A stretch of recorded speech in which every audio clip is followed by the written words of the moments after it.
भाग, पीछे मुड़ के मत दिखना। सीआईडी वालों को अपना मुंह नहीं दिखाना है। जल्दी चलो वरना बुरी तरह से फंस जाएंगे हम। रुक जाओ ना तो गोली चला दूंगा मैं। श्रेया पकड़ो उन्हें।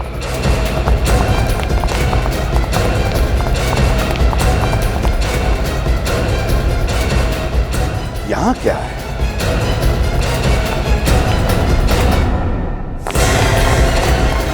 रुक जाओ। अब धीरे धीरे घूम जाओ।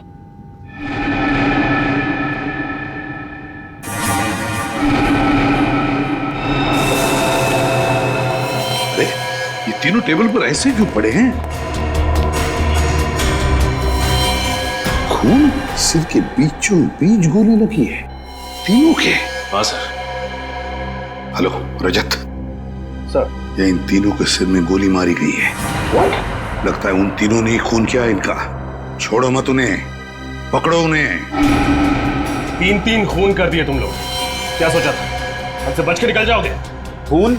लेकिन हमने किसी का खून नहीं किया है। झूठ मत बोलो।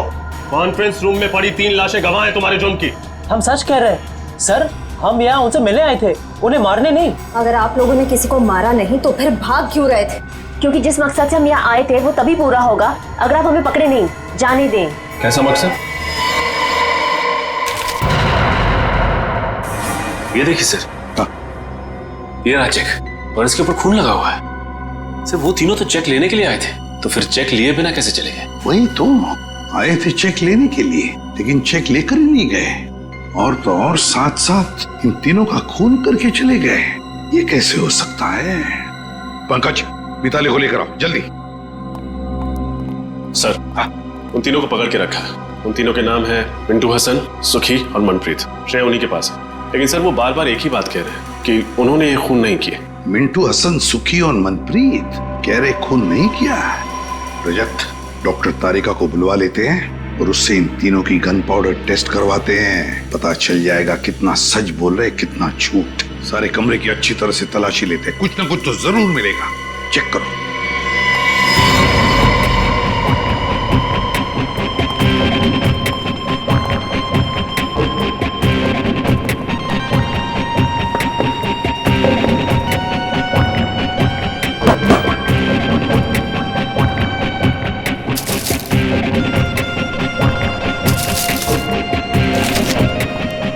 सर, मिताली।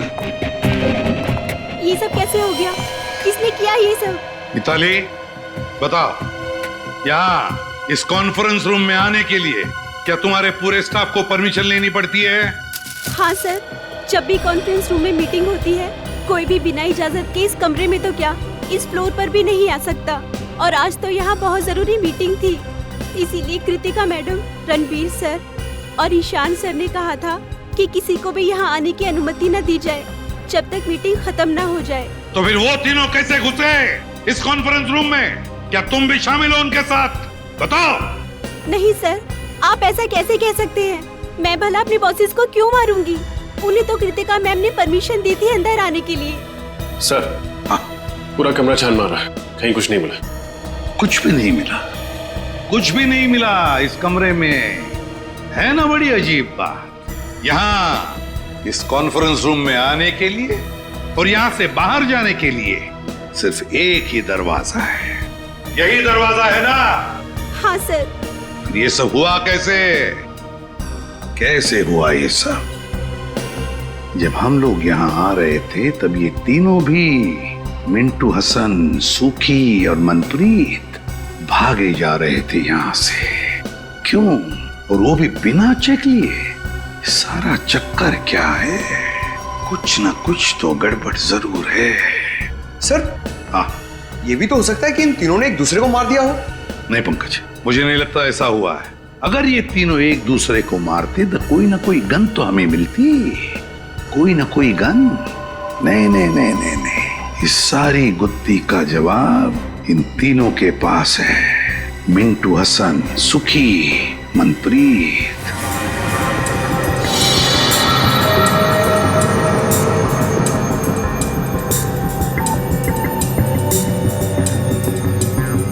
ये लोग सच कह रहे हैं सर, इनमें से किसी ने भी गोली नहीं चलाई। किसी के हाथ पर गन पाउडर का निशान नहीं। नहीं सर। अब तो यकीन हो गया ना आप लोगों को? कि हम शरीफ लोग हैं, क्रिमिनल नहीं। शरीफ लोग मिंटू हसन, सुखी, मनप्रीत, शरीफ लोग इसलिए भाग रहे थे हमसे। दरअसल हमें यहाँ आर्यन और शिमोना ने भेजा था 1.5 करोड़ का चेक लेने, लेकिन इससे पहले कि हम तीनों को मिल पाते गोलियां चल गई और हम लोगों को लगा कि पतली गली से कट लेने में ही समझदारी है। पतली गली से कट लेने में ही समझदारी है। अगर तुम लोग शरीफ होते तो या तो खूनी को पकड़ने की कोशिश करते या फिर सीआईडी को बुलाते। नहीं कर सकते थे मैं साहब, क्योंकि हमारी शराफत हमें हमारी मंजिल से भटका देती। मंजिल? जरा हमें भी तो बताओ, क्या मंजिल है तुम्हारी? है? एक मुजरिम। मुजरिम? कौन मुजरिम? मुजरिम नहीं, कैंसर है वो, कैंसर। एक ऐसा कैंसर जो समाज के जड़ों को खोखला कर देना चाहता है, और उस कैंसर से देश को बचाने के लिए हमें भी मुजरिम बनना पड़ा। पर हम सिर्फ छोटे मोटे जुर्म करते हैं, शरीफों को नुकसान नहीं पहुंचाते। हम तो बस इतना चाहते हैं कि हमारे गुनाहों से प्रभावित होके वो हमें अपनी दुनिया में एंट्री दे दे। इसीलिए भाग रहे थे तुम हमसे? हैं? पकड़े नहीं जाना चाहते थे, क्योंकि अगर पकड़े जाते तो उनके गैंग में घुस नहीं पाते, है ना? जी हाँ, क्योंकि अपने सारे काले धंधे सफेद चादर की आड़ में करता है, और जुर्म के दुनिया के कीचड़ की एक बूंद भी उसके पाप के महल को धाराशाही कर सकती है। इसीलिए हम नहीं चाहते थे कि हम आपके साथ पकड़े जाएं। लेकिन आप लोगों ने पकड़ ही लिया। ये शिमोना और आर्यन, इनका क्या संबंध है इस बात से? वो दोनों उसी के लिए तो काम करते हैं, और हम तो उन्हें बस सीढ़ी की तरह इस्तेमाल कर रहे थे ताकि उन तक पहुंच सके। मतलब शिमोना और आर्यन ने मिलवाया तुम्हें इस रणवीर, ईशान और कृतिका? जी हाँ, कल दोपहर आर्यन और शिमोना की नकली आर्ट एग्जीबिशन में। आर्यन और शिमोना दिख रहे हैं कहीं? वो रहे, शिमोना लाल सलवार में और आर्यन ब्लैक कोट में। अपने हुनर का गलत फायदा कैसे उठाया जाता है कोई इनसे सीखे। न जाने कितने लोगों को उल्लू बनाया इन दोनों ने अपने आर्ट और एंटीक के चक्कर में। गुड, काफी अच्छी जानकारी है आपको पेंटिंग्स की। मुझे लगता है ये वाली पेंटिंग हमारे कॉन्फ्रेंस रूम के लिए काफी अच्छी रहेगी। क्यों कृतिका? वाकई इस पेंटिंग में कुछ तो कशिश है। बिल्कुल ठीक है आपने कृतिका जी, एक नायाब हीरे की कीमत एक अच्छा जौहरी परख सकता है, और आपकी आंखों में परखने की नजर कूट कूट कर भरी है। पर 3 करोड़ तो ज्यादा ही है इस पेंटिंग के लिए। अरे कैसी बातें कर रहे हैं आप? इस पेंटिंग के लिए 30 करोड़ भी कम है। और वैसे भी जो चीजें अनमोल होती है ना, उनकी कीमत नहीं लगाई जाती। क्यों आर्यन? क्या डायलॉग मारा है। जो चीज अनमोल होती है ना, उसकी कोई कीमत नहीं बताई जाती। देखना, इस पे तीनों के तीनों क्लीन बोल्ड हो जाएंगे। और कुछ तो कम कीजिए, बहुत ज्यादा है। भाई, हमें कृतिका जी की मुस्कान बहुत पसंद आई। जी शुक्रिया। आप एक काम कीजिए, 3 की जगह 2.5 करोड़ दे दीजिएगा। ठीक? ठीक है, डन करते हैं। तो फिर ठीक है, कल हम सारी पेंटिंग्स आपके ऑफिस में भिजवा देते हैं और आपसे चेक भी ले लेंगे। ठीक है। तो फिर बोलिए, कल कितने बजे तक कॉन्फ्रेंस रूम में आएंगे आप पेंटिंग्स देखने के लिए? 11 बजे सही रहेगा। 11 बजे मिलते हैं। डन। डन। Thank you.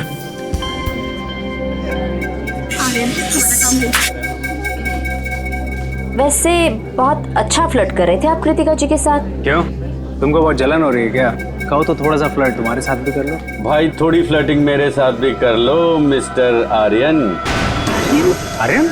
नहीं, आर्यन नहीं, मेरा नाम केतन है। और मेरा नाम नटवरलाल। और ये सिमोना नहीं, मोना डार्लिंग। हाँ? लेकिन आप लोगों को ये कैसे पता चला? और हमें ये भी पता है कि कैसे तुम 200-500 रुपए की घटिया पेंटिंग्स को लाखों करोड़ों में बेचकर मासूम लोगों को चूना लगाते हो।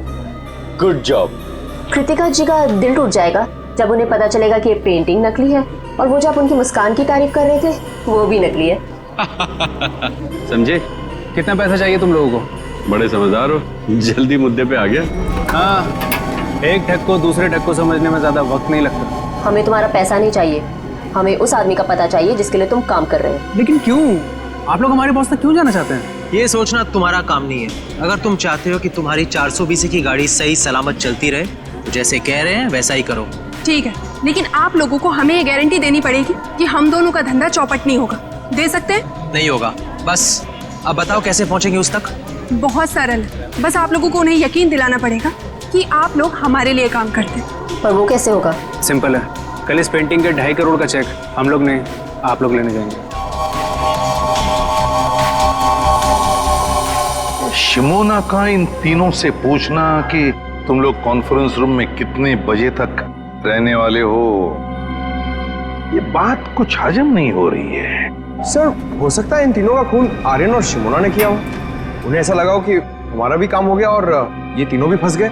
पंकज, जो तीनों भी आर्यन और शिमोना के कस्टमर्स थे तो वो उन्हें क्यों मारेंगे? नहीं नहीं नहीं नहीं, कुछ और ही चक्कर है। अच्छा एक बात बताओ, तुम लोगों को कुछ याद आता है? कोई ऐसी खास बात जो हमें बताना भूल गए हो तुम?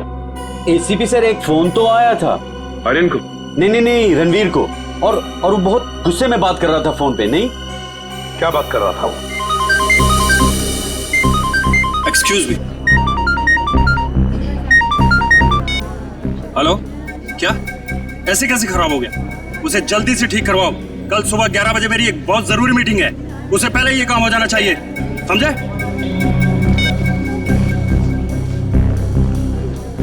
मिस्टर रणवीर, या मेरी अभी अपने कारपेंटर से बात हो गई है।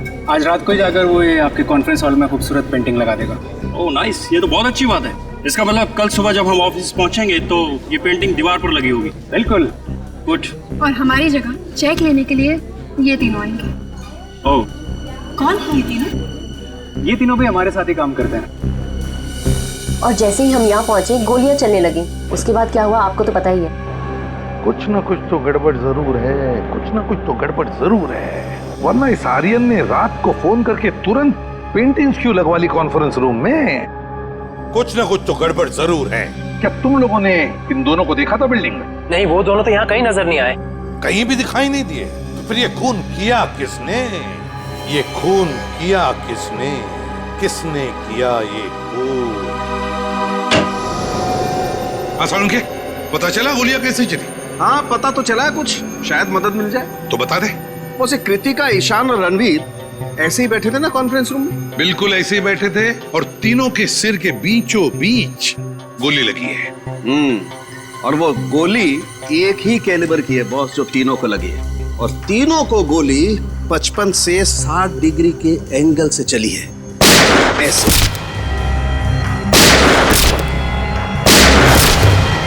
यो मतलब गोलियां ऊपर से नीचे चली है। सर फिर तो खूनी को भी ऐसे ही किसी ऊंची चीज पर चढ़ना पड़ा होगा। तो क्या सर खूनी ने इन सब पर कॉन्फ्रेंस रूम की टेबल पे चढ़ के गोलियां चलाई होंगी? नहीं निखिल, कॉन्फ्रेंस रूम की टेबल पर चढ़कर कैसे गोलियां चलाएगा?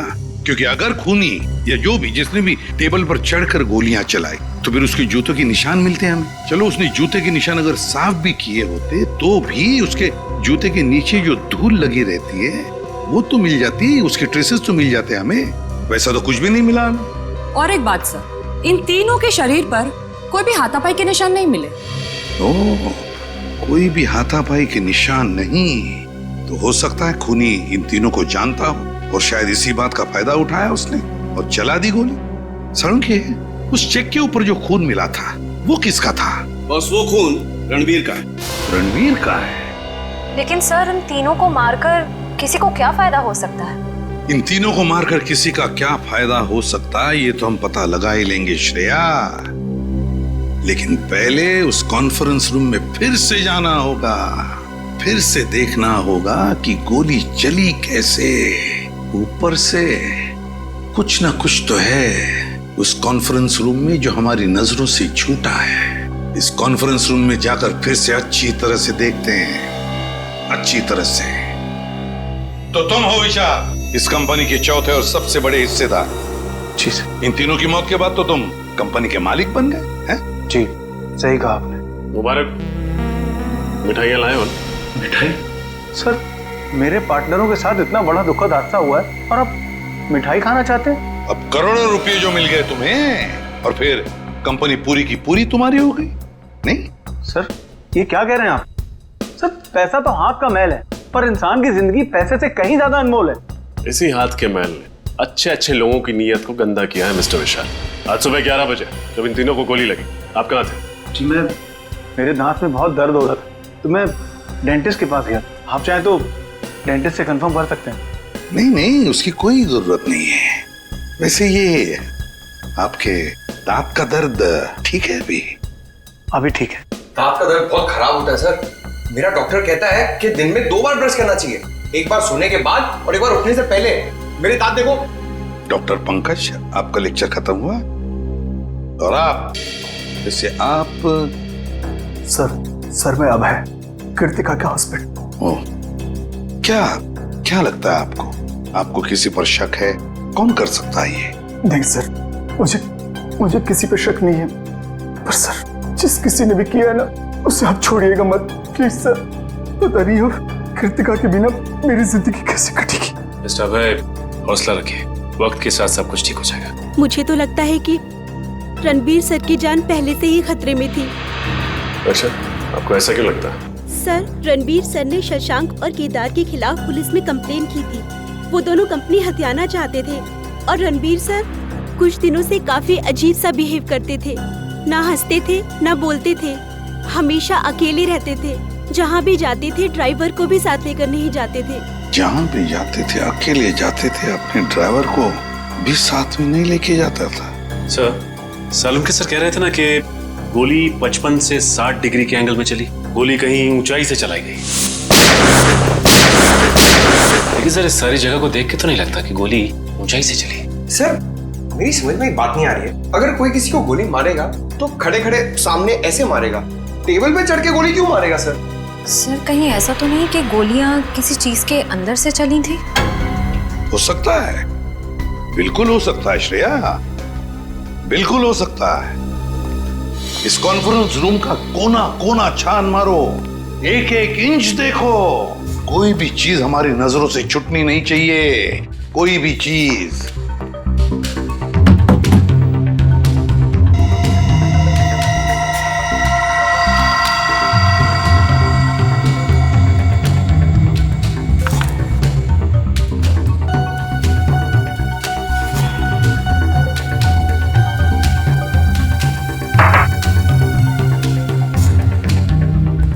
सर, फिर से कुछ नहीं मिला। रजत, एक बात समझ में नहीं आ रही है। इतना बड़ा प्रोजेक्टर का स्क्रीन है, प्रोजेक्टर का रिमोट है, मगर प्रोजेक्टर कहीं दिखाई नहीं दे रहा है। क्योंकि सर प्रोजेक्टर सीलिंग के अंदर लगा हुआ है। प्रोजेक्टर सीलिंग के अंदर लगा हुआ है? अच्छा, तो क्या हम उसे नीचे उतार सकते हैं? जी सर। कैसे? सर, वो जो रिमोट में ऊपर वाला बटन है उसको दबाएंगे आप तो ये प्रोजेक्टर नीचे आ जाएगा।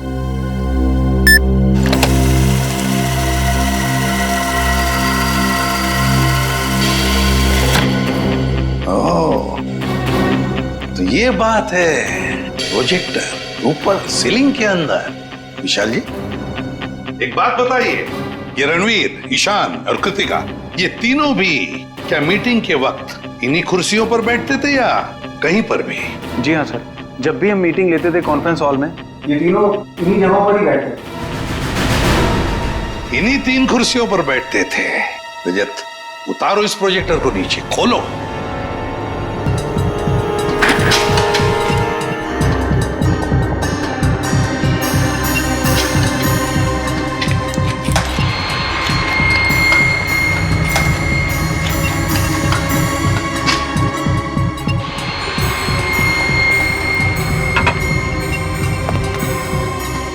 खोलो इसे पंकज।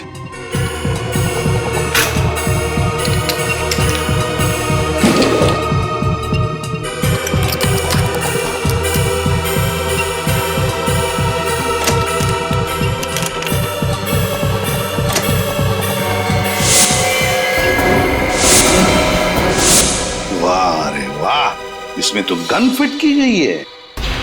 प्रोजेक्टर के अंदर गन लगा के रखी है। मतलब खूनी जानता था कि ये तीनों सब इन्हीं कुर्सियों पर बैठते थे।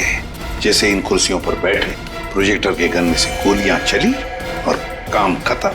हाँ सर, ये तीनों बेचारे कहाँ जानते थे कि प्रोजेक्टर के नीचे आते ही और गोलियां चलेंगी और तीनों मारे जाएंगे। मगर सर, प्रोजेक्टर में गन फिट की किसने? गन फिट की किसने? सर, मिंटू हसन कह रहे थे ना कि उन्होंने रणवीर को फोन पर किसी से बात करते हुए सुना था और रणवीर कह रहा था कि आज ही ठीक हो जाना चाहिए। उसे जल्दी से ठीक करवाओ। कल सुबह 11 बजे मेरी एक बहुत जरूरी मीटिंग है, उसे पहले ये काम हो जाना चाहिए, समझे? कहीं रणवीर इस प्रोजेक्टर की बात तो नहीं कर रहा था? हाँ, हो सकता है। मिताली, क्या मीटिंग से पहले किसी ने इस प्रोजेक्टर को हाथ लगाया था? कोई रिपेयर करने आया था? सर, कल रात को आर्यन और शिमोना आए थे ये पेंटिंग लगाने के लिए। उसी दौरान एक इंजीनियर भी आया था प्रोजेक्टर ठीक करने के लिए। उस वक्त आप यहाँ थे? नहीं सर, मैं नहीं थी। रात हो गई थी तो मैं घर चली गई थी। मुझे वॉचमैन ने बताया। कौन था ये इंजीनियर? पता नहीं सर, कोई नया इंजीनियर था। वॉचमैन कह रहा था कि पहली बार देखा है। उस इंजीनियर ने अपना नाम, पता, नंबर तो दिया होगा? नहीं सर। कोई नया इंजीनियर जिसका नाम नहीं, पता नहीं, नंबर नहीं।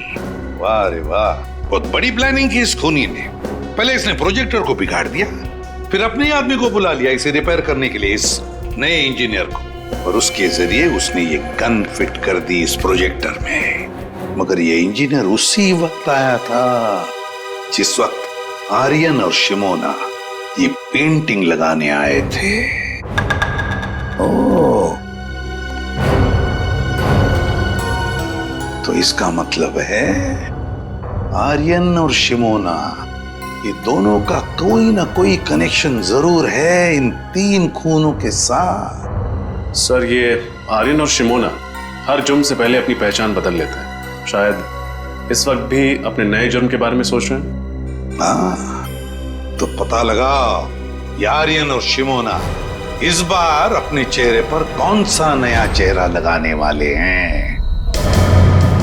शशांक और केदार, पता है इस कागज में क्या है? क्या लिखा है सर?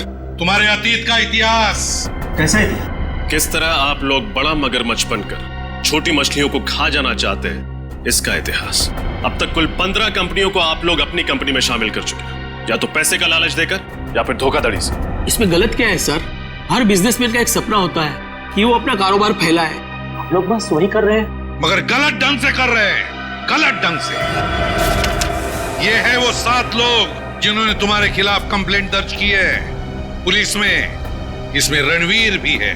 सर, वो कहते हैं ना, इंसान जैसे जैसे कामयाब होने लगता है तो उससे जलने वालों की तादाद भी बढ़ने लगती है। ये लोग जलते हैं हमसे सर। झूठ! इसलिए बिना वजह ये लोग हमारी तरक्की में बाधा डालने की कोशिश कर रहे थे। ये लोग झूठ बोल रहे हैं। क्या तुमने इन लोगों को धमकी नहीं दी कि तुम्हारी कंपनी हमें दे दो? हाँ या ना? नहीं सर, हमने इन्हें धमकी नहीं दी थी, सिर्फ प्यार से विनती की है। प्यार से विनती की? सीधे सीधे बता दो, क्यों मारा तीनों को? यकीन मानिए मेरा सर, हमने इन्हें नहीं मारा। हाँ सर, हम तो इन्हें जानते भी नहीं है। जानते भी नहीं? ठीक है, निकल, तो दिखाओ इन्हें फोटो। गौर से देखो, पहचानते हो इन्हें? नहीं सर, हम इन्हें नहीं पहचानते। ये शिमोना है और ये आर्यन, आपकी तरह 420। आर्यन और शिमोना, हम ये नाम पहली बार सुन रहे हैं सर। हाँ सर। सर, मुझे लगता है ये दोनों सच कह रहे हैं। उन तीनों के खून में इनका हाथ नहीं है। श्रेया, इतनी जल्दी ये कहना ठीक नहीं है। और अगर मान भी लिया कि इन दोनों ने खून नहीं किया, तो फिर खून किया किसने? ये खून किसी ऐसे आदमी ने किया है जो अंदर वाला है, अंदर वाला, और जो जानता था कि ये रणवीर, ईशान और कृतिका वहां उस कॉन्फ्रेंस रूम में 11 बजे आने वाले थे। सर, जिस क्लाइंट के साथ मीटिंग थी, हो सकता है वही हो इस सब के पीछे। हम मगर विशाल और मिताली, इन दोनों ने तो हमें उसके बारे में कुछ नहीं बताया। सर, हो सकता है उन दोनों को पता ही ना कि ये मीटिंग आखिर थी किसके साथ। हो सकता है। सर, अक्सर जो बातें साथ वालों को पता नहीं होती हैं, वो बातें उनके ड्राइवर्स को पता होती हैं। तो ठीक है, ड्राइवर से पूछताछ करो।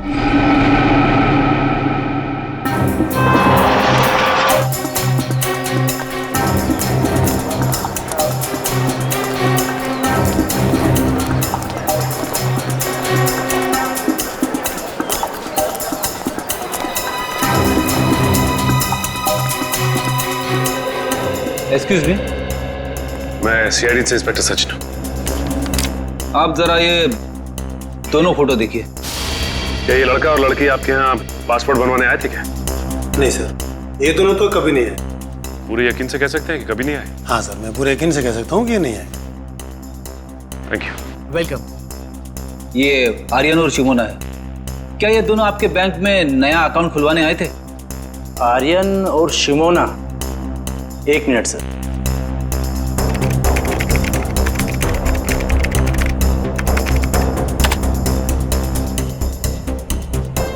नहीं सर, इन्होंने हमारे यहाँ कोई अकाउंट नहीं खुलवाया है। कोई बात नहीं, ये मेरा कार्ड है। अगर ये दोनों आपके बैंक में आए तो मुझे फौरन इन्फॉर्म कर दीजिए। Okay sir. Okay, thanks.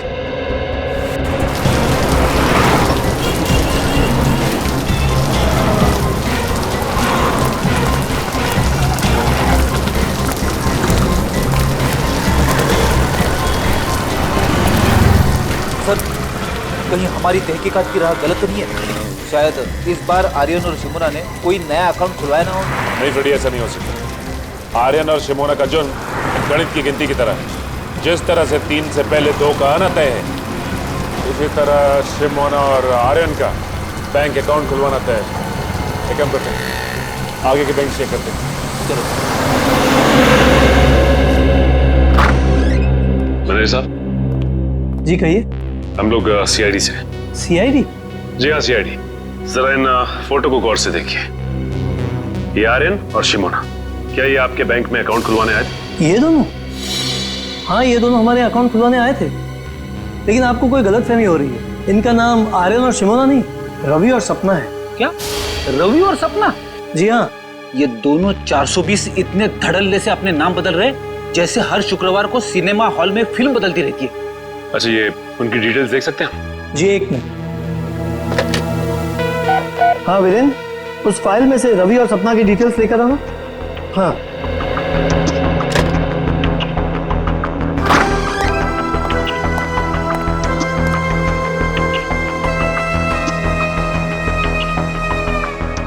ये रहे इनकी डिटेल्स।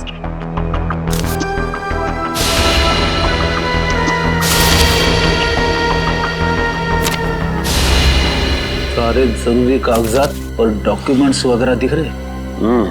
हाँ, अकाउंट खुलवाने के लिए जो भी कागजात जरूरी होते हैं वो इन्होंने दिए थे और हमने इन्हें चेक भी किया था, बिल्कुल सही थे। और तो और हमारी एक टीम इनके घर भी जाने वाली है एड्रेस वेरिफिकेशन के लिए। Address verification? एड्रेस तो यही बताया था ना उन लोगों ने। Yes sir.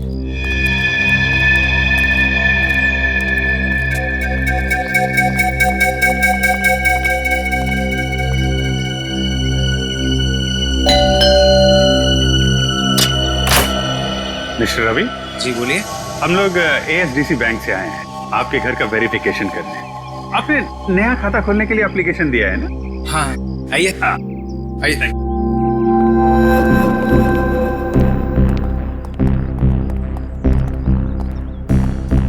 बहुत बढ़िया घर बनाया आपने सर। अच्छा, सपना मैम है ना, उनके भी सिग्नेचर्स लगेंगे। अच्छा हाँ, सपना सपना। क्या हुआ रवि? बड़े अच्छे कलाकार हैं आप लोग। आर्यन को रवि और शिमोना को सपना बुलाते हैं। मतलब? आप लोगों का खेल खत्म हो चुका है मिस्टर आर्यन और मिस शिमोना। कौन हो तुम लोग और हमारा असली नाम कैसे जानते हो?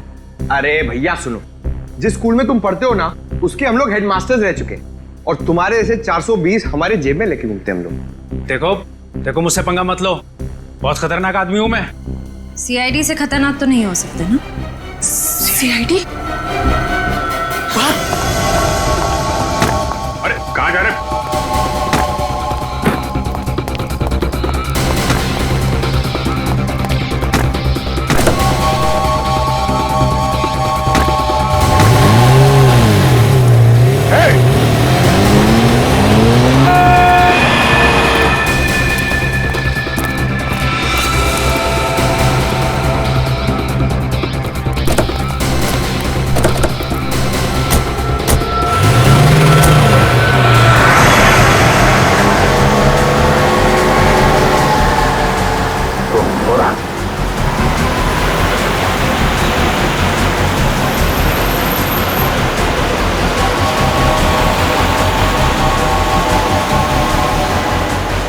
थोड़ा और तेज है।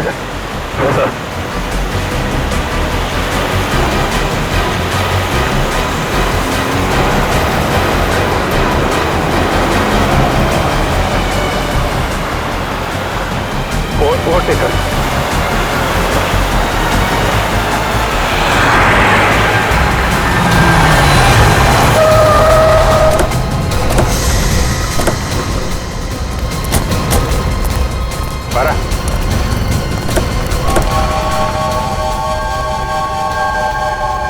कहाँ भाग रहा है? क्यों किया ये सब? हाँ, ये सच है कि पेंटिंग के बहाने ही हम लोगों ने प्रोजेक्टर में गन फिट करी थी। 2.5 करोड़ रुपए तो तुम लोगों को वैसे ही मिलने वाले थे, फिर 3-3 खून करने की क्या जरूरत थी? क्योंकि अगर हम उनका खून नहीं करते तो वो हमारा खून कर देते। वो कौन? फिर वो पिछले महीने हमने एक आदमी को चूना लगाने की कोशिश करी जो हमारी जाल में फंसा ही नहीं। हाँ, तो मैं कैसे यकीन कर लूं कि जो जेवरात आप हमें बेचना चाहते हैं वो सब असली हैं और राजा महाराजाओं के वक्त के हैं? अगर आपको हमारे ऊपर यकीन नहीं तो ये रहा उसका प्रमाण पत्र। ये मिस्टर अभिमन्यु, उस राजघराने के वारिस, उनका नाम और नंबर इसी में। और वैसे भी अगर आपके बॉस को हम पर यकीन नहीं होता तो नीलामी में 5 करोड़ रुपए की बोली क्यों लगाते? ठीक है, बिना भरोसे के कोई भी सौदा पक्का नहीं हो सकता है। ये लीजिए अपनी रकम।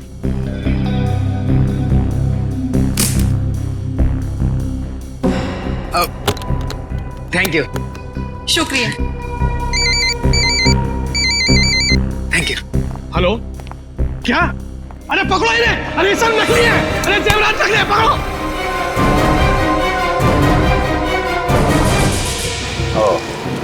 तो उन लोगों ने सोचा कि तुम्हें पुलिस के हवाले करने की बजाय क्यों ना तुमसे एक जुर्म और कराया जाए। सर, हम तो खून करने के बारे में सोच भी नहीं सकते। हम लोगों से पैसे ले, उनकी चाहने नहीं लेते। खून करने से इतना ही परहेज था तो क्यों साथ दिया उन लोगों का? सीआईडी के पास आना चाहिए था तुम लोगों को। कहाँ पकड़े गए थे तुम दोनों? सर वो होटल रिज में। Hotel ridge?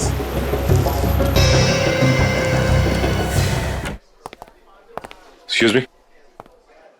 आइए सर, आप डिलक्स रूम एसी लेंगे या नॉन एसी सर? सीआईडी, क्या बात है सर? सब ठीक तो है ना? ठीक तो कुछ भी नहीं है। इन तीनों को जानते हो? नहीं तो सर। नहीं पहचानते? मैं नहीं पहचानता सर। बुला अपने मैनेजर को। अरे वो रहे। मैनेजर साहब जल्दी आइए, सीआईडी वाले आए हैं। क्या हुआ सर? इन फोटोज को जरा ध्यान से देखिए। ये रणवीर, ये आर्यन और ये शिमोन। जरा डिटेल चेक करके बताइए, क्या ये आपके होटल में आए थे? ठीक है सर। नहीं सर, ये नाम के लोग तो हमारे होटल में कभी नहीं आए। शायद नाम बदल कर रह रहे हो। सर नाम बदल के आए होंगे तो पता नहीं, लेकिन पहले इन्हें इस होटल में आते हुए कभी नहीं देखा सर, जहाँ तक मेरा ख्याल है। जहाँ तक आपका ख्याल है? हेलो, हाँ जरा अंदर आना था।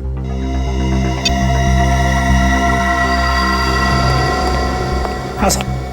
अच्छा ये बताओ कि रणवीर साहब यहाँ इस होटल में अक्सर आते थे?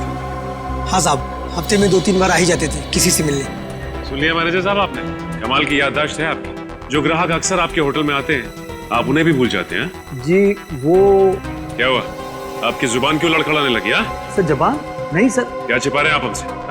सर कुछ भी नहीं छुपा रहा हूँ मैं। हेलो, हाँ सर। क्या? ओह तो ये बात है। हाँ सर, मैं होटल रिट्स में ही हूँ। मैं खाली होकर आपको फोन करता हूँ। Okay okay. क्या हुआ? शिमोना और आर्यन ने अपना गुनाह कबूल कर लिया है। 10 दिन पहले इसी होटल में एक ज्वेलरी एग्जीबिशन हुआ था, जिसमें फिर से उन लोगों ने एक बार किसी को बेवकूफ बनाने की कोशिश की, लेकिन नाकामयाब रहे। अब क्या कहना है आपका मैनेजर साहब? हाँ, हम लोगों को माफ कर दो सर। किसी ने हम लोगों को पैसे दिए थे ताकि आप लोगों के सामने मुंह ना खोले। अब मुंह खोलने का समय आ गया है। अब ये बताओ कि ये पैसे तुम्हें किसने दिए थे, और रणवीर इस होटल में किससे मिलने आता था? सर वो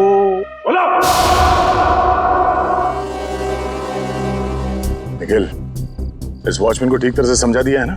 हाँ सर समझा दिया, लेकिन थोड़ा डरा हुआ है। सर ये जो कोई भी है जो आर्यन और शिमोना को फंसा रहा है, बहुत चालाक है।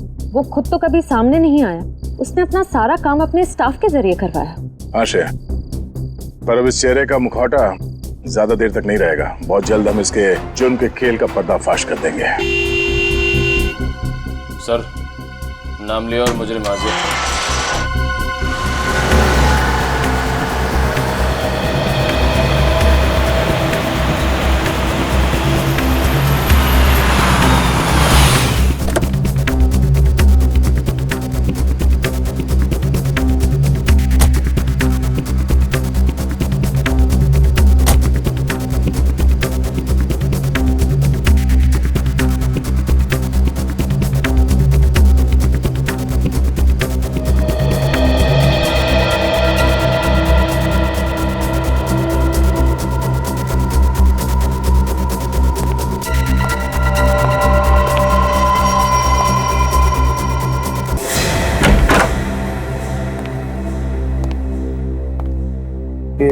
घर की सारी लाइटें ऑन क्यों हैं?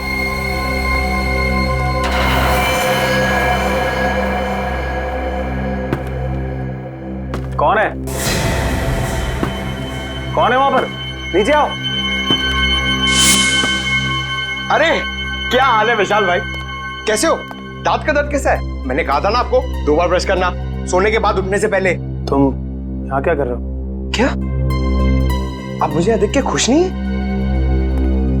तो जरा पलट के इस तरफ देखो, शायद हमें देख के कुछ खुशी मिल जाए आपको।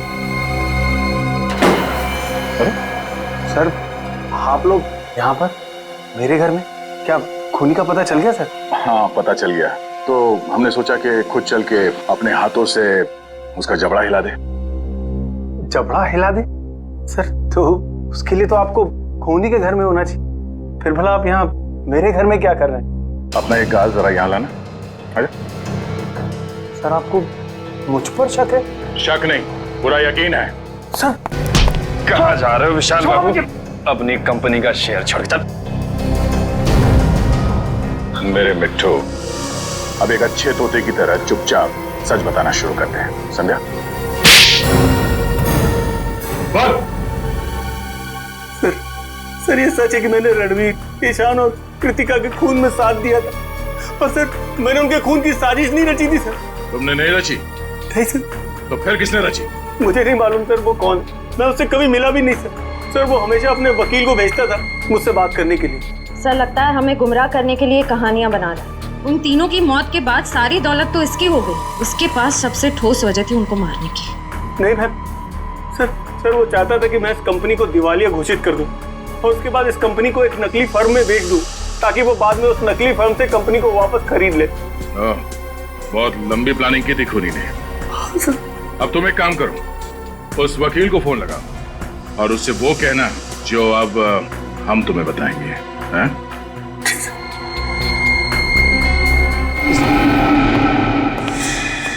विशाल, आखिर कौन सी ऐसी जरूरी बात थी जो तुम इस अनजान जगह पे कर रहे हो?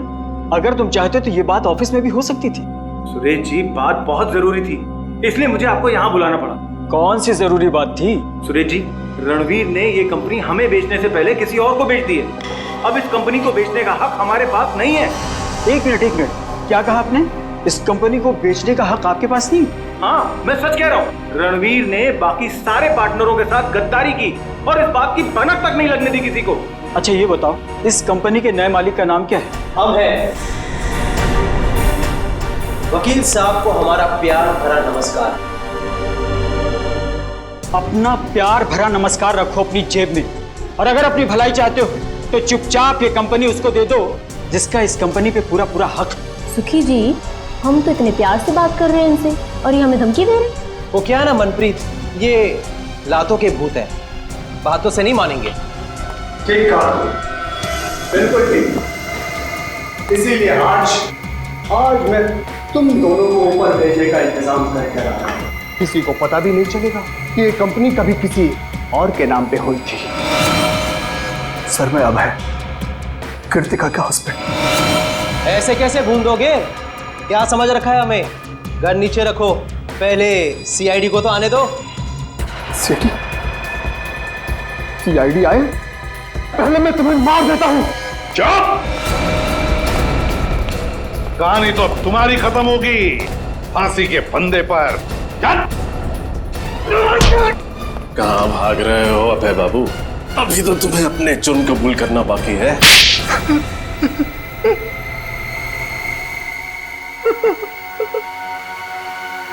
तीन खून करके पेट नहीं भरा तो और 2 खून करने चले थे, हा? और खून करूंगा मैं, और करूंगा। जो भी मेरे और मेरी कंपनी के बीच में आएगा वो सबको मरना पड़ेगा। गद्दारी की थी मेरी पत्नी कृतिका ने मेरे साथ। कैसी गद्दारी?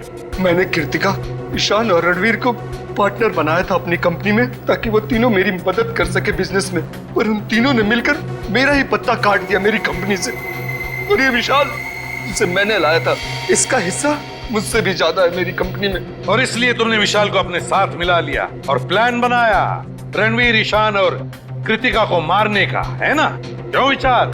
फिर तुमने आर्यन और शिमोना की मदद ली और कॉन्फ्रेंस रूम के प्रोजेक्टर में वो मैकेनिज्म फिट कर दिया और ये बेचारे तीनों के तीनों मारे गए। तुम्हें पता था कि तीनों मरने के बाद इनका सारा हिस्सा विशाल को मिलेगा और विशाल कंपनी का मालिक बनेगा और फिर किसी भी तरह से तुम विशाल से कंपनी हथिया लोगे, क्यों? है ना? हाँ। फिर क्या करता मैं?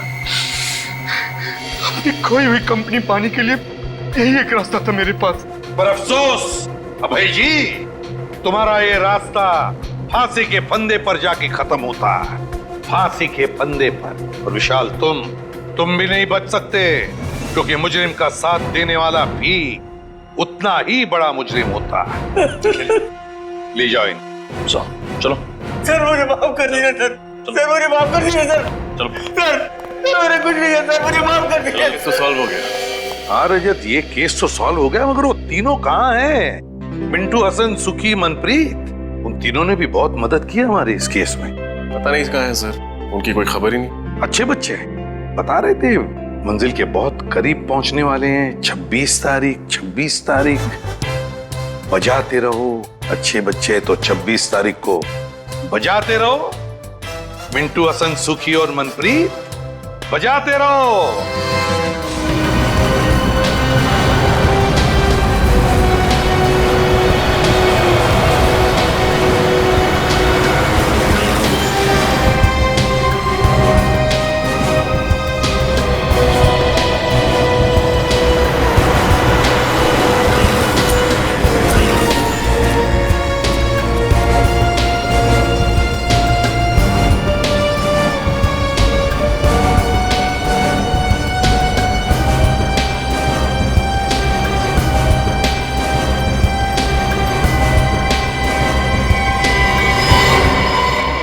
फोन किया था? यस सर, मैंने फोन किया था सर। क्या बात है? सर एक्चुअली मैंने एक आदमी को यहाँ से भागते हुए देखा सर। सर उसके कपड़ों में खून लगा हुआ था और उसके साथ एक मासूम बच्चा भी था सर। वो इस रास्ते से भागा हुआ है सर। अच्छा, उसे जाने क्यों दिया? लोग इतने सारे लोग थे, पकड़ा क्यों नहीं उसे? सर हमने तो पूरी कोशिश की उसे रोकने की, पर उसके हाथ में चाकू था। और उसके हाथ में चाकू देख कर आप सब डर गए? हाँ नहीं सर, उस वक्त हमें बच्चे की फिक्र थी। उसके हाथ में चाकू था और वो बहुत गुस्से में था, इसलिए हम लोग पीछे हट गए सर। सर उस बच्चे की जान को तो खतरा है। चलो उस गली में चल के देख। सर एक मिनट, सर मैंने उस आदमी और बच्चे की फोटो अपने मोबाइल पे ली है, ये देखिए। वेरी गुड, जरा मेरे मोबाइल पे भेजना ब्लूटूथ से। जी sir. Thank you, thanks a lot.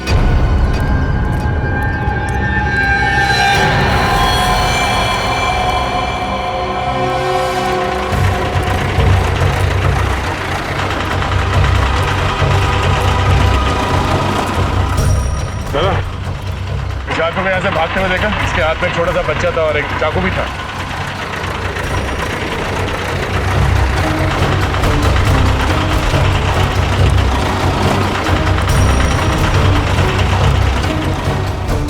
पूर्वी, जरा उस दुकान वाले से पूछना।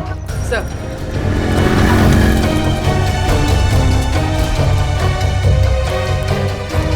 क्या कुछ आदमी को देखा यहाँ आसपास? क्या चक्कर है? सर। हाँ पूर्वी। सर वहां से कुछ पता नहीं चला। कमाल है, किसी ने इस आदमी को नहीं देखा, उस बच्चे को नहीं देखा, गया कहाँ है? सर कहीं ये आदमी बच्चे को लेकर छुप तो नहीं गया? हो सकता है। इतनी भीड़ क्यों है यहाँ पे? क्या हो रहा है? प्लीज हटिए जरा, हटिए हम लोग सीआईडी से, प्लीज।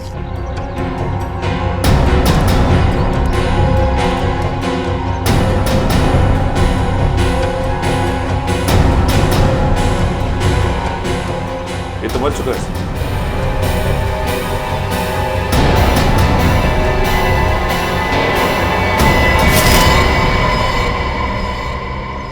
ये देखिए सर, चाकू पड़ा हुआ है यहाँ पे। चाकू? जरा पलटो से।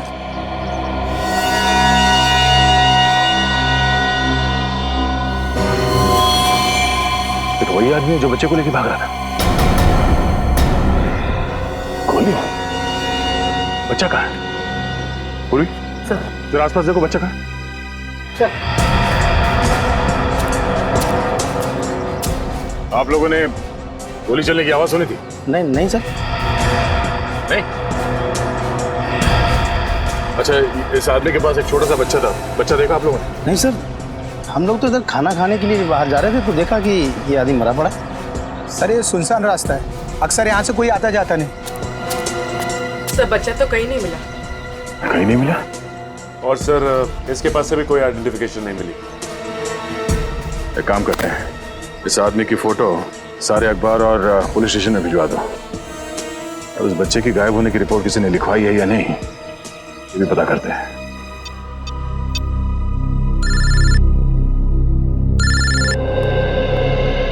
अरे तुम्हें ही फोन लगा रहा था, क्या हुआ? कुछ पता चला उस बच्चे के बारे में? नहीं अभिजीत, किसी भी पुलिस स्टेशन में उस बच्चे की मिसिंग होने की कोई रिपोर्ट लिखवाई नहीं गई है। कमाल है, कैसे माँ बाप है, बच्चे की जरा भी फिक्र नहीं है। सब मरने वाले आदमी का कोई रिकॉर्ड नहीं है हमारे पास। अच्छा अभिजीत, हो सकता है ये मरा हुआ आदमी इस बच्चे के माँ बाप को अच्छी तरह से जानता हो, शायद कोई रिश्तेदार हो उनका, और इसीलिए माँ बाप निश्चिंत है कि उनका बच्चा इस आदमी के पास सुरक्षित है।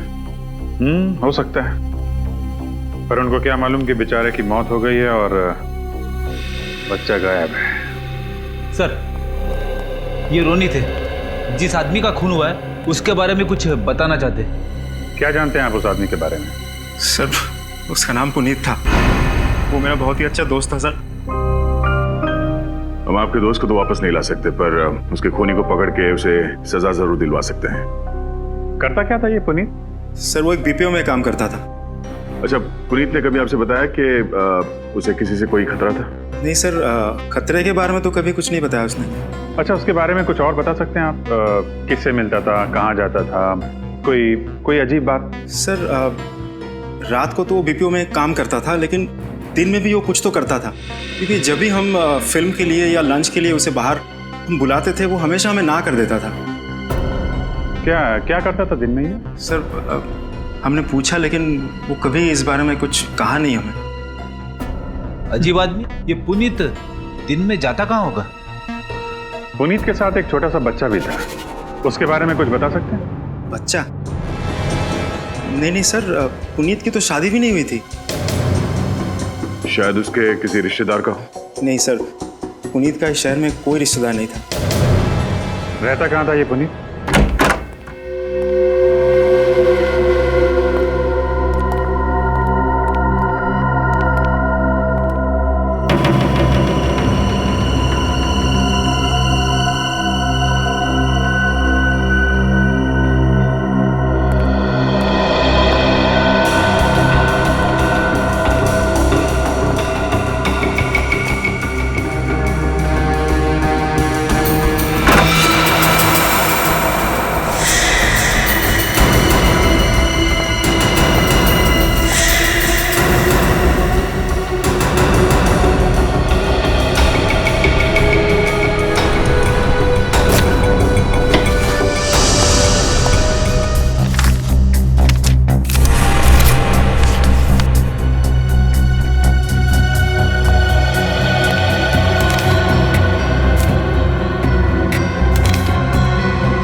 खबर की न्यूज़पेपर कटिंग्स, इन्हें पुनीत ने इतना संभाल के क्यों रखा हुआ है?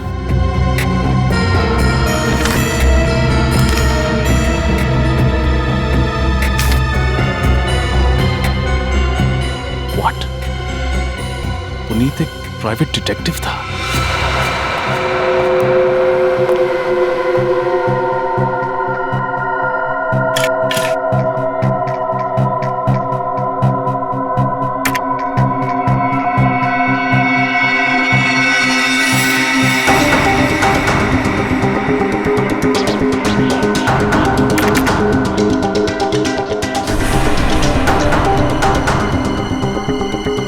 ये फोटोज यहाँ क्या कर रहे हैं?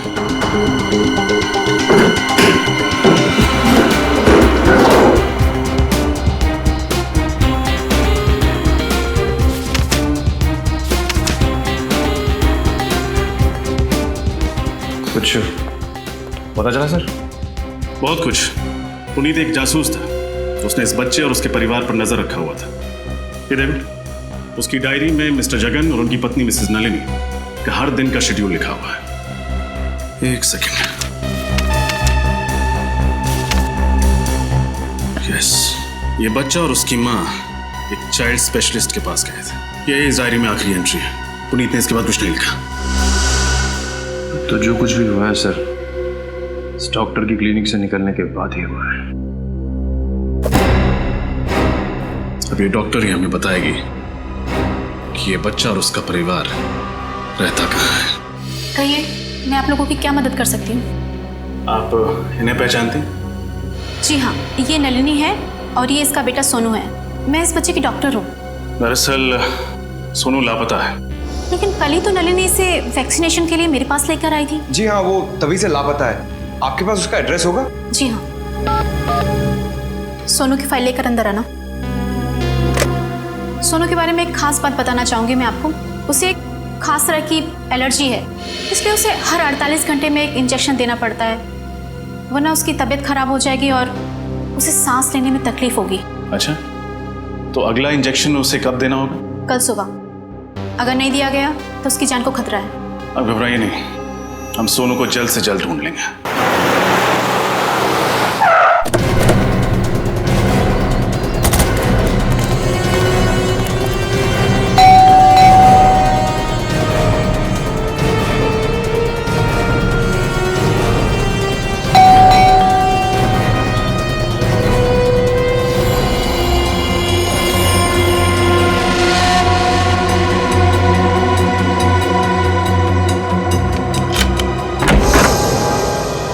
कौन है आप लोग? आपको किससे मिलना है? सीआईडी। हमें मिस्टर जगन और नलिनी जी से मिलना है। वो लोग हैं घर पे? क्या हुआ? कुछ नहीं सर, वो ये आप अंदर इंतजार कीजिए, मैं मैडम को बुलाता हूँ मैं।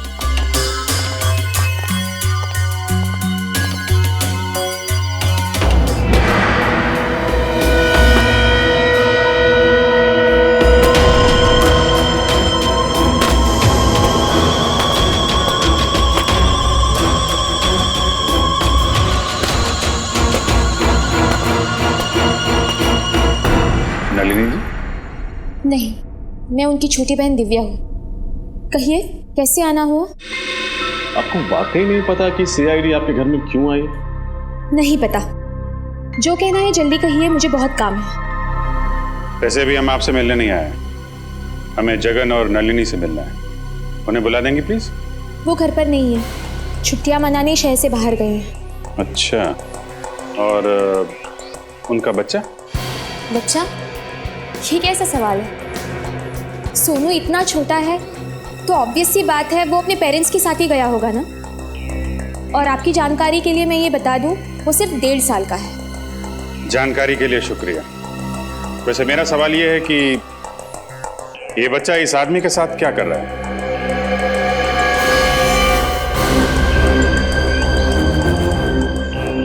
मुझे नहीं पता ये बच्चा कौन है, और इस फोटो में तो बच्चे का चेहरा साफ से दिखाई भी नहीं दे रहा है।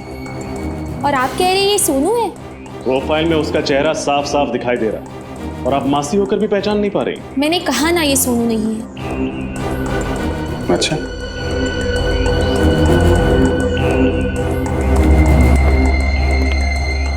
ये इस फोटो में ये लोग कौन है? ये दीदी हैं, जीजाजी और सोनू। सोनू? इस फोटो के हिसाब से तो फिर ये भी सोनू ही है। मैंने कहा ना ये सोनू नहीं है। अच्छा, इस फोटो में जो सोनू के साथ आदमी है, क्या आप उसे पहचानती? मैंने इसे कभी नहीं देखा है। भगवान जाने आप किसकी फोटोज मुझे दिखा रहे हैं। आप हमें गुमराह कर रही हैं, झूठ बोल रही हैं हमसे। आप सब लोग मुझे अलग अलग भी पूछेंगे ना, तो भी मेरा जवाब यही होगा। मैं यही कहूंगी कि तीनों एक साथ महाबलेश्वर गए हैं घूमने। मैं सच कह रही हूँ और इसके अलावा मैं कुछ नहीं जानती। और अगर आपकी पूछताछ खत्म हो गई है तो प्लीज।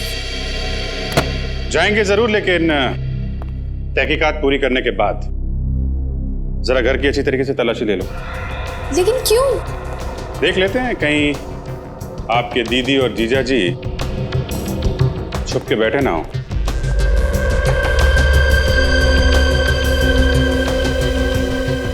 सर घर में कोई नहीं है। अंदर कोई नहीं है सर। सर घर पे कोई नहीं। वैसे जगन जी और नलिनी जी महाबलेश्वर गई कैसे? अपनी गाड़ी से। नंबर क्या है गाड़ी का? X042312। ओके निखिल, ये नंबर सारे टोल नाके और आरटीओ में भेज दो। देखो किसी ने इस गाड़ी को महाबलेश्वर जाते हुए देखा है क्या? अगर आप लोगों की पूछताछ खत्म हो गई हो तो मेहरबानी करके प्लीज। लगता है बहुत जल्दी में हैं आप। फिलहाल तो अभी हम लोग यहाँ से जा रहे हैं, लेकिन बहुत जल्द आपसे मुलाकात होगी।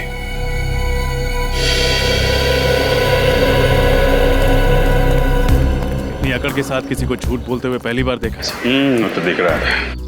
सर सब कुछ जानकर भी अनजान बन रही। एक काम करते हैं, इस दिव्या पे 24 घंटे नजर रखते हैं। वो कहाँ जाती है, किससे मिलती है और क्या बात करती है। लेकिन सर ये कैसे पता चलेगा कि वो क्या बात कर रही है? चलेगा, वो भी पता चलेगा।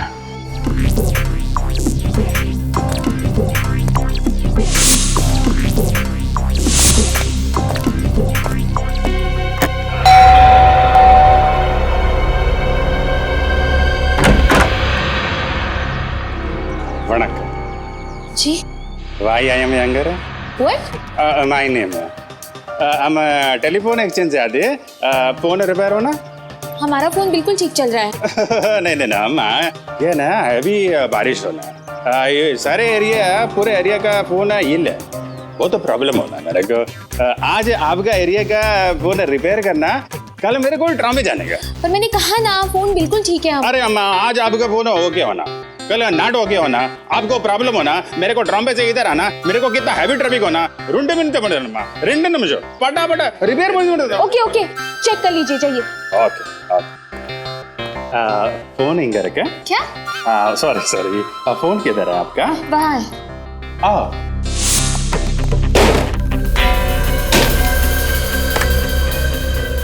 हेलो,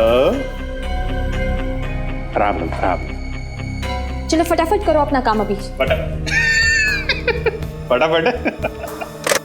अयो माँ, हमारा बचपन में फटाफट नाम का हाजमे का गोली होता है, एकदम खट्टा मीठा। हम बचपन में कुछ भी खाता, हाजमे का गोली खाता, फटाफट सुबह एकदम फ्रेश। क्या? चुपचाप काम करो अपना। नहीं, हम तो काम कर रहे हैं, हमका क्या है, हम तो गारमेंट का आदमी है। गारमेंट माने पब्लिक, पब्लिक माने आप, हम आपका आदमी। क्या क्या बकवास कर रहे हो? वो नहीं, मेरा मतलब अयो सर्वेंट है, पब्लिक सर्वेंट। आप भी ना। हमें वैसे अपना बॉडी और फोन का बॉडी सेम, एकदम सेम। जैसा फोन के अंदर वायर होना ना, रेड ग्रीन व्हाइट ब्लैक का, वैसे अपना बॉडी के अंदर वायर होना, रेड ग्रीन व्हाइट ब्लैक का। वायर को अलग अलग रखने का, नहीं तो क्या होता है, शॉर्ट सर्किट हो जाता है। हो गया? चलिए प्लीज जल्दी कीजिए। वाके वाके वाके। थैंक यू, चलिए अब। Okay okay. अम्मा बर्फ होना? मंगवा लूंगी, चलिए please. Okay okay okay okay, काम हो गया।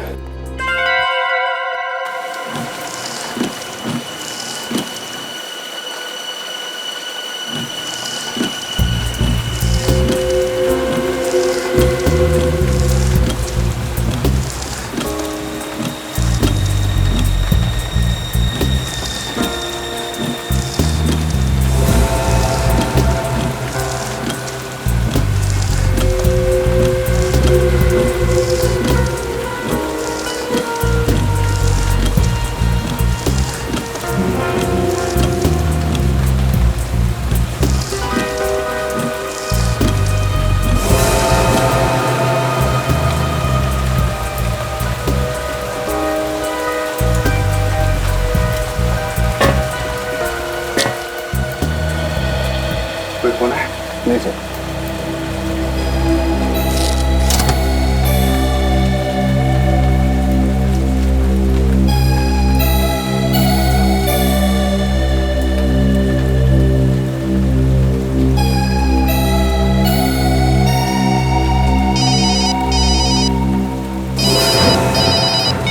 हाँ बोलो। अरे नहीं, ऐसी खबर का कोई फायदा नहीं। अपने कान नाक आंख सब अच्छी तरह खुले रखो, समझे?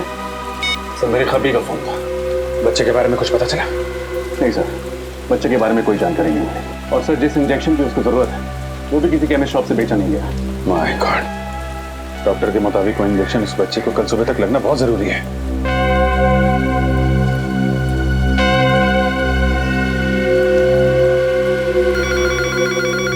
सर, घंटी बजे।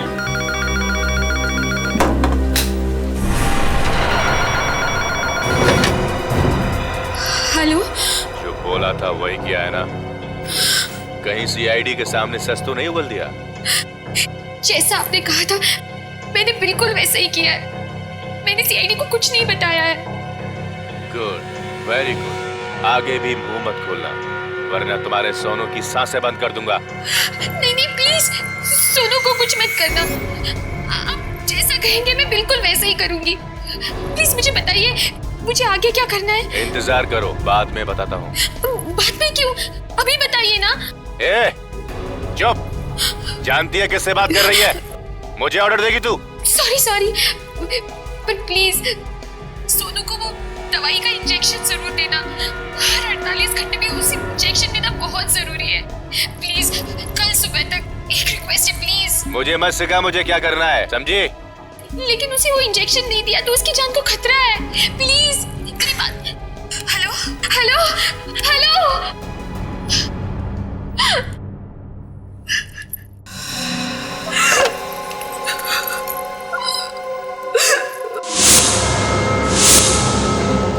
सर, इसका मतलब कोई दिव्या को धमकी दे रहा था? हाँ, इसीलिए वो हमें साफ साफ बातें नहीं बता रही थी। एक काम करो, पता लगाओ ये फोन कहां से किया गया था और इस वक्त ये फोन कहां पे है।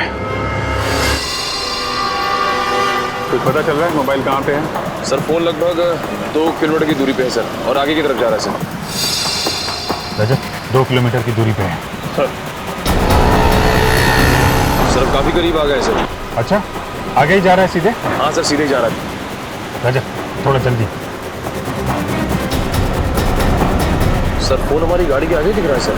अच्छा, हमारे आगे तो ये टैक्सी है सर। कहीं टैक्सी में फोन तो नहीं हो सकता है।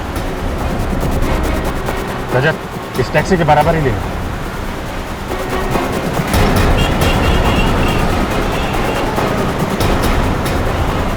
सर, फोन का सिग्नल बराबर में चल रहा है सर। टैक्सी में ही फोन। रजत, रुको।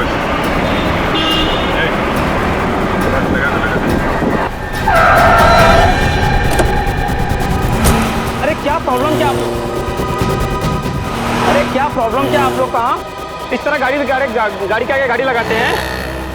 अभी ब्रेक नहीं लगता टाइम पे तो क्या नुकसान तुम्हारा भी होता हमारा भी होता? अरे नुकसान कौन भरता? हाँ, कौन आप लोग? सीआईडी। सॉरी साहब, गलती हो गई साहब, मुझे मालूम नहीं था आप लोग सीआईडी वाले हैं। सॉरी है, अभी तो जेल जाएगा, समझा? जेल क्यों साहब? मुझे माफ कर दो साहब, गलती हो गई। गलती नहीं, गुनाह किया तूने। एक छोटे से बच्चे को अगवा किया है। नहीं साहब, मैंने किसी बच्चे को अगवा नहीं किया साहब। मैं ऐसा पाप नहीं कर सकता साहब। मैं खुद ही बाल बच्चे वाला आदमी हूँ। देख, आखिरी बात पूछ रहा हूँ, सच बता दे वरना तेरा वो हाल होगा कि तू। साहब मुझे नहीं मालूम आप किस बच्चे के बारे में पूछ रहे साहब। मैं नहीं जानता कौन सा बच्चा, किसका बच्चा साहब। 1568322222 तुम्हारा ही मोबाइल नंबर है ना? नहीं साहब, मेरा मोबाइल नंबर ये नहीं है साहब। अच्छा, फोन लगाओ जरा। 15।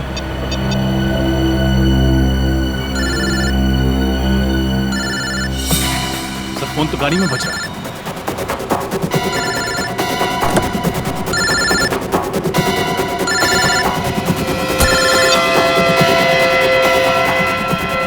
किसका फोन है ये?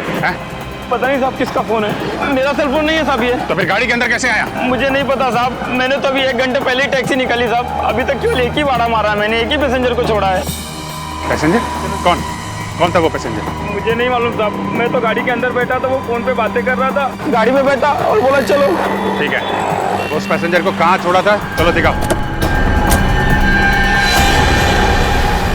बस यहीं पे इसी जगह पर बैठे।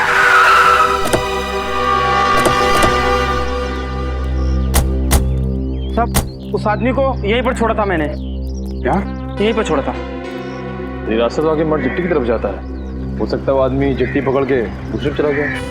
नहीं निखिल, अगर जेट्टी की तरफ जाना होता तो जेट्टी पे उतरता। यहाँ पे क्यों आता है? यहाँ अंदर देखते हैं।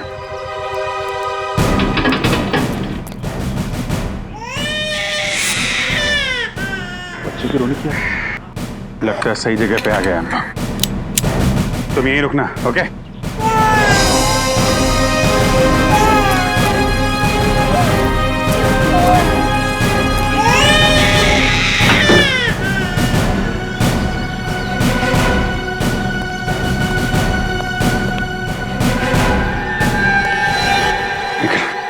नीचे जाके देखो कोई दूसरा दरवाजा है क्या अंदर जाने का।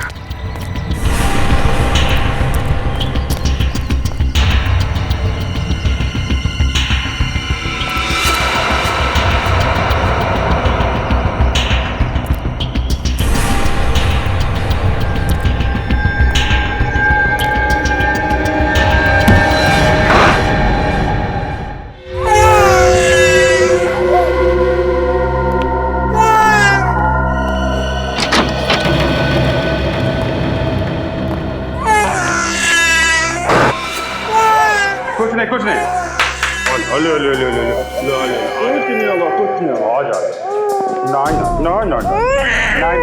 दोनों मर चुके हैं सर। मगर ये लोग हैं कौन? जरा टैक्सी वाले को बुला के लाओ। सर।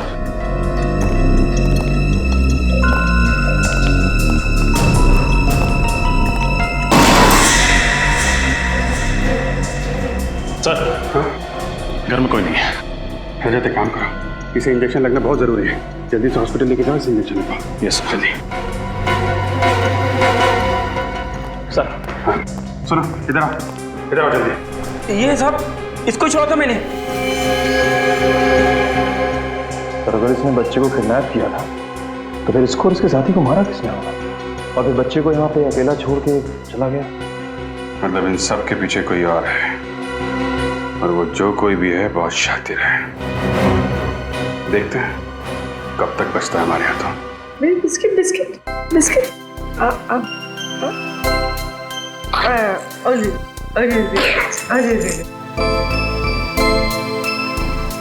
कितना प्यारा बच्चा है सर ये। हाँ, ये तो अच्छा हुआ हम वहाँ वक्त पर पहुंच गए और बचा लिया, इंजेक्शन भी दे पाए। हाँ सर, जब हमें मिला था तो कैसे रो रहा था, और अब देखिए कैसे मुस्कुरा रहा है। सोनू, सोनू, सोनू मेरा बच्चा।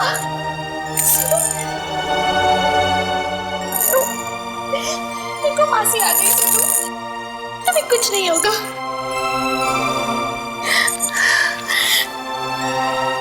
सर, आपका बहुत बहुत प्यार है मुझ पर। क्या मैं इसे घर लेके जा सकती हूँ? नहीं दिव्या, सोनू की जान को खतरा है, इसलिए तुम उसे ले नहीं जा सकती। खतरा? अब कैसा खतरा सर? दिव्या जी, जिन गुंडों ने सोनू को किडनैप किया था वो मारे गए। इसका मतलब है असली अपराधी कोई और ही है। क्या? जब तक ये आदमी पकड़ा नहीं जाता, सोनू हमारे साथ ही रहेगा। सोनू हमारे साथ सुरक्षित भी रहेगा और खुश रहेगा। सर, मुझे सोनू की कोई चिंता नहीं है। चिंता मुझे दीदी और जीजू की है। पता नहीं वो कहाँ होंगे, किस हाल में होंगे वो। सर, हाँ, जगन जी ने होटल हिल स्टार में बुकिंग तो करवाई थी, मगर वो या नलिनी वहां पर पहुंची नहीं, और जहां पर उनका मोबाइल आखिरी बार ट्रेस हुआ था वहां से भी कोई इंफॉर्मेशन नहीं मिली। हम अगर बैंक रिकॉर्ड से पता चला है कि उन्होंने सुबह एसवी रोड के एक एटीएम से पैसे निकाले थे। मतलब महाबलेश्वर पहुंचने से पहले ही नया जगन और नलिनी पर हमला हुआ है और इस बच्चे को भी अगवा किया गया। सर, जगन की गाड़ी का नंबर का पता चल गया था सर। हमने सारे चेकनाके और आरटीओ में इन्फॉर्म कर दिया है। बस दया, बच्चा तो हमें शहर में मिला है, मतलब गाड़ी भी शहर में ही होनी चाहिए, शहर में। अरे सुभाष,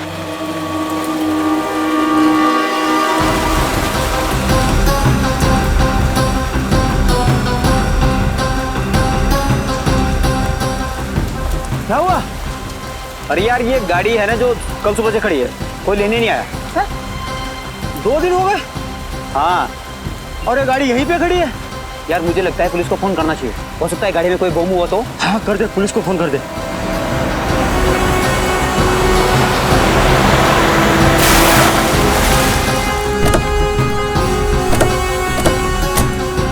नमस्ते सर।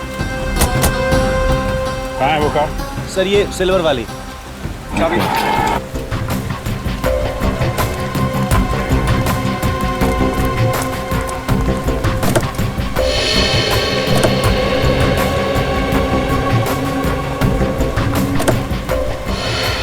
सर, माय गॉड, ये तो वही औरत है जिसका बच्चा गायब है, नलिनी। सही तो जिंदा है, सांसें चल रही हैं। अगर एम्बुलेंस को फोन करो, जल्दी से हॉस्पिटल पहुंचाना है। कौन लेके आया था ये गाड़ी? सर एक आदमी आया था।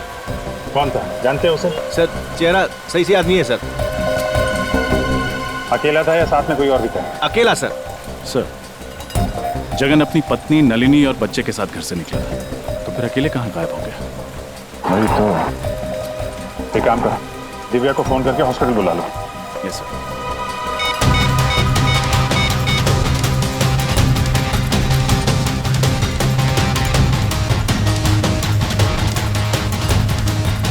सर दिव्या अपना मोबाइल नहीं उठा रही। मोबाइल नहीं उठा रही? लैंडलाइन में फोन करो।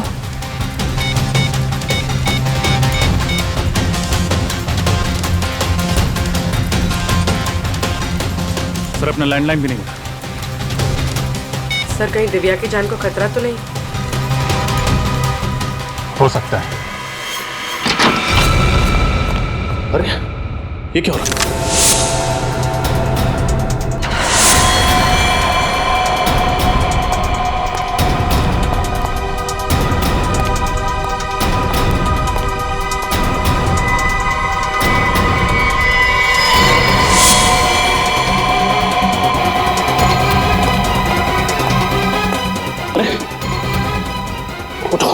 उठो, क्या हुआ? क्या हुआ? किसने किया ये सब? कौन वो? दो लोग थे। कौन दो लोग? मैडम को उठा लेंगे। उठा के लेंगे? कौन? कौन से लोग? कौन? बोल। सर घर में कोई नहीं है सर। सर कोई भी नहीं। एक काम करो, दिव्या के नंबर पर फोन सर। निखिल, एम्बुलेंस बुलाओ।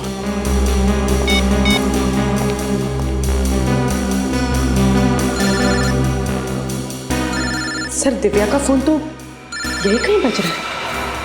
हाँ, देखो किधर है।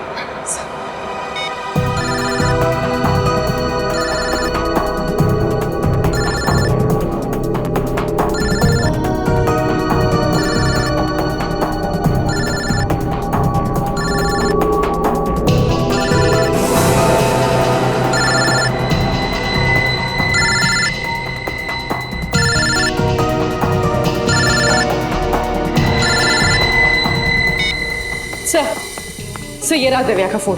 देखो किस नंबर से आखिरी फोन आया था।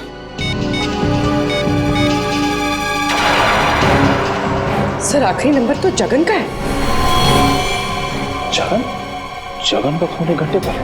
सर लगभग उसी वक्त हम लोग जगन को फोन ट्राई कर रहे थे, लेकिन उसका नंबर नॉट रीचेबल आ रहा था। जगन का फोन ट्रैक करके उस तक जल्द से जल्द पहुंचना होगा।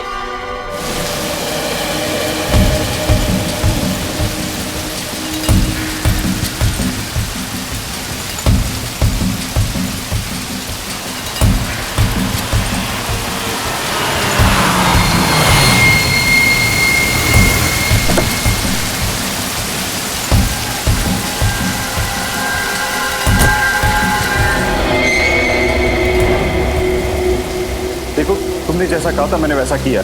मैं दिव्या को यहाँ लेकर आ गया हूँ। प्लीज अब तुम मेरा काम कर दो।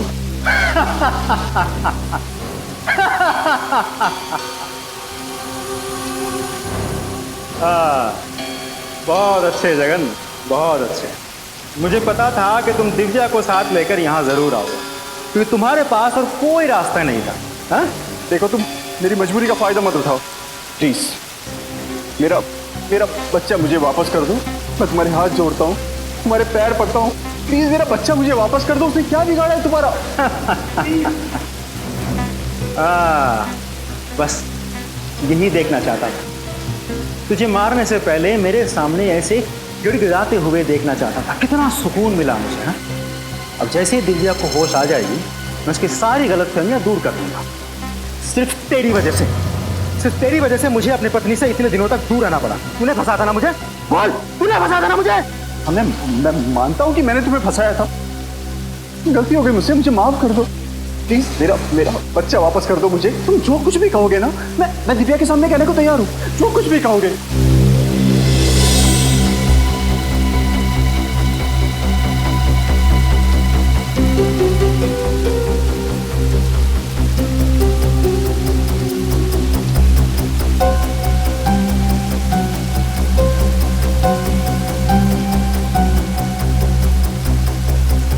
जीजा जी, आप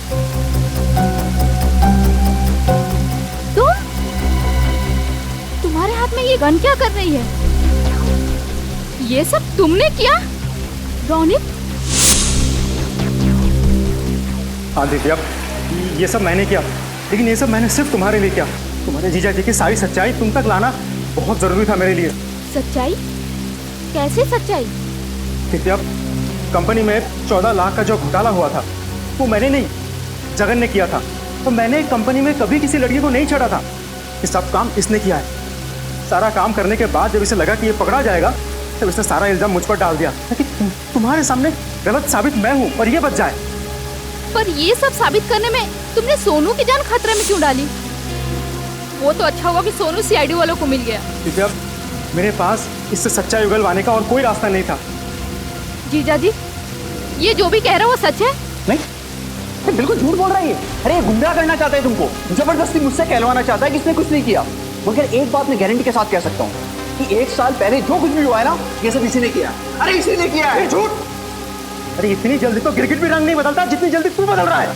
तुझे इस दुनिया में रहने का कोई हक नहीं है, कोई हक नहीं है। जो जाए चुपचाप वहां खड़ा रहे। बहुत शौक है गोली चलाने का है? अपना बदला पूरा करने के लिए एक मासूम बच्चे को परेशान किया तूने।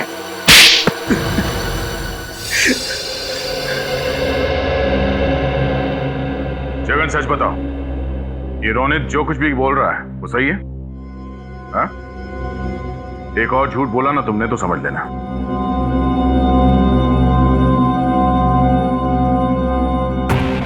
हाँ, रोनित जो कुछ भी कह रहा है वो सच कह रहा है।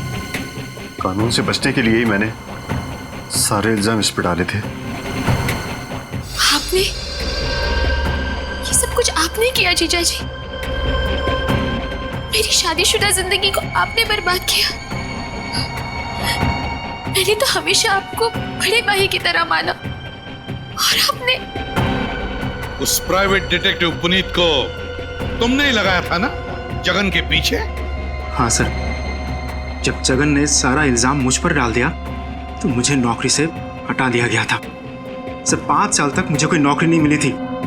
फिर बदला लेने के लिए मैंने पुनीत को हायर किया था, जो प्राइवेट डिटेक्टिव था। मैंने पुनीत को कहा कि जगन और उसके परिवार पर नजर रखो।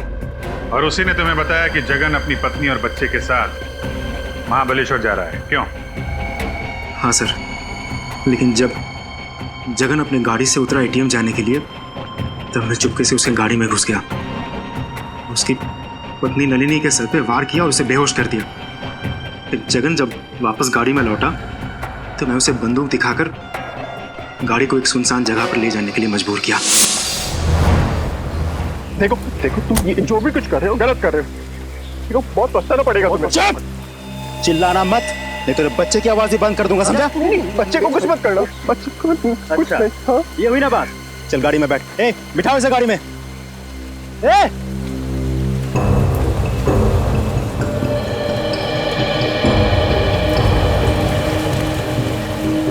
ये क्या हो रहा है रोनित जी? किडनैपिंग। क्या? यस। लेकिन आपने तो मिस्टर जगन और उसके परिवार पर नजर रखने के लिए कहा था। आपने किडनैपिंग के बारे में कुछ नहीं कहा था मुझे। तुम्हें तुम्हारे काम के पैसे मिले हैं ना, जाओ आप। भाई मेरे बच्चे को बचा लो, मेरे बच्चे को बचा लो। अच्छा, तू बचाएगा बच्चे को? तू बचाएगा? हाँ मैं बचाऊंगा इनके बच्चे को। दो बच्चा इधर। अरे मुंह क्या देख रहा हो? पकड़ो इसे, बाहर डालो।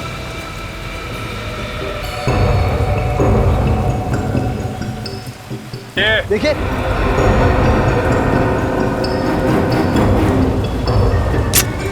गोली मार दूंगा इसको। जगन छोड़, चाकू से छीन। पुनीत बच्चे को लो। नहीं छीनो। नहीं पुनीत, बच्चे को छीनो। गोली मार दो। बोल पुनीत भाग जा। भागो तुम लोग उसके पीछे। लेकिन पुनीत को मारने की वजह क्या थी? क्योंकि उसे मेरी असलियत पता चल गई थी। मुझे जगन का बच्चा किसी भी हालत में चाहिए था, वरना मेरा प्लान बिगड़ जाता। तो रास्ते में तुमने पुनीत को मार डाला और उससे उस बच्चे को छीन लिया। फिर क्या किया तुमने? सर मैंने बच्चे को अपने गुंडों के पास रखा। जब तक बच्चा मेरे पास था, जगन मेरी मुट्ठी में था। मैं चाहता था कि जगन खुद अपने मुंह से दिव्या को सारी सच्चाई बताए, लेकिन उससे पहले ये सीआईडी टीम पहुंच गई और मुझे अपने आदमी को ही मारना पड़ा। बच्चे को लेकर तुम फरार होने वाले ही थे, मगर उससे पहले हम लोग वहां पहुंच गए। हाँ सर, लेकिन जगन को ये नहीं पता था कि उसका बच्चा मेरे पास नहीं बल्कि सीआईडी की हिफाजत में है। मैंने जगन को मजबूर किया था कि वो दिव्या को खुद लेके यहाँ आए, ताकि अगर सीआईडी उसे पकड़ ले तो दोषी वो साबित हो। और ये इल्जाम अपने ऊपर ले लेता, क्योंकि इसे गलतफहमी थी कि इसका मासूम बच्चा तुम्हारे कब्जे में है। अपनी बेगुनाही साबित करने के लिए तुमने न जाने कितनी जिंदगियां बर्बाद की, नन्ही सी जान को अगवा किया, दिव्या नलिनी पर हमला करवाया, पुनीत का खून किया। तुम्हें तो फांसी के सिवा और कोई सजा नहीं मिल सकती, सिर्फ फांसी। इस तरह के और भी एपिसोड देखने के लिए हमारे चैनल को सब्सक्राइब करें और बेल आइकन दबाना ना भूलें।